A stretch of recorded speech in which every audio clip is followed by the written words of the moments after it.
Heat waves in Canada, yes, it's true, and they are actually very dangerous here. Most people who think about Canada never think about heat waves or heat or really strong suns here, but it's really true. We do have them, and they are very strong. Especially if you're from the States, from the South, you're thinking, hey, I go up north for visit. It should be cold or a nice weather, right? But you have to think again. Canada, second largest country in the world, is part of a continent, and the larger part, here I put a picture, there you can really see and appreciate just how much and massive it is.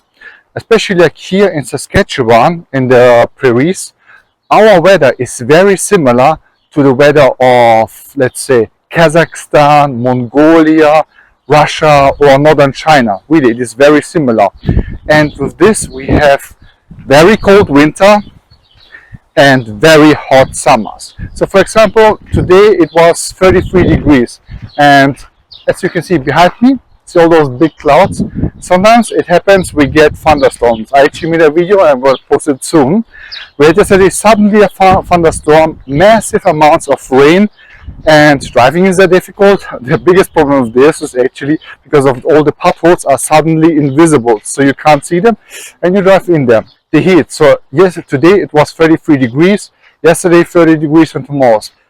The summer here in the Prairies gets very hot, and it can be like 35, 34 degrees. I worked once in a construction, and 35 degrees, yep, 33 degrees, can be hot, can be annoying. My father worked in construction for many years here, and he worked at 40 degrees in the sun, outside in the construction.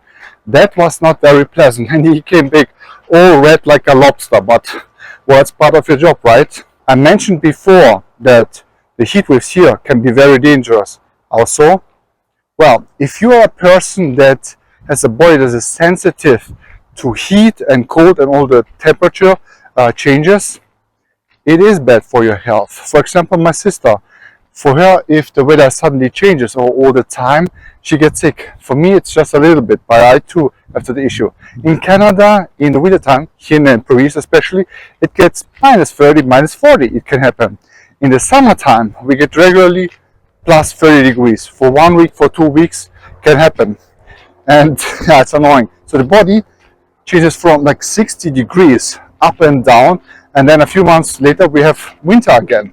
And for a long time, it can be very unhealthy for the body and very hot. And believe me, like 30, 35 degrees here. The other thing is we don't have many trees. So you're like, wow, there are many trees here.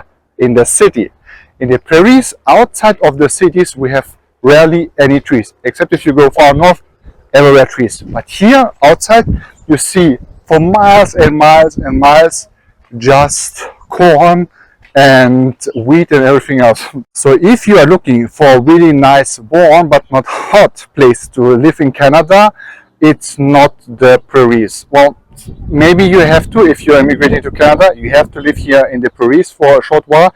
Then you will see what I'm talking about.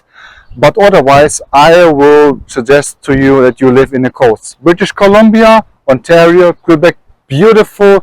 The winter is not as harsh, and the summer is not as harsh. And you will be thankful to me when you live there and you hear me still saying the same thing about our winters and summers here. I hope it was helpful. Thank you for watching, and I'll see you in the next one. Goodbye.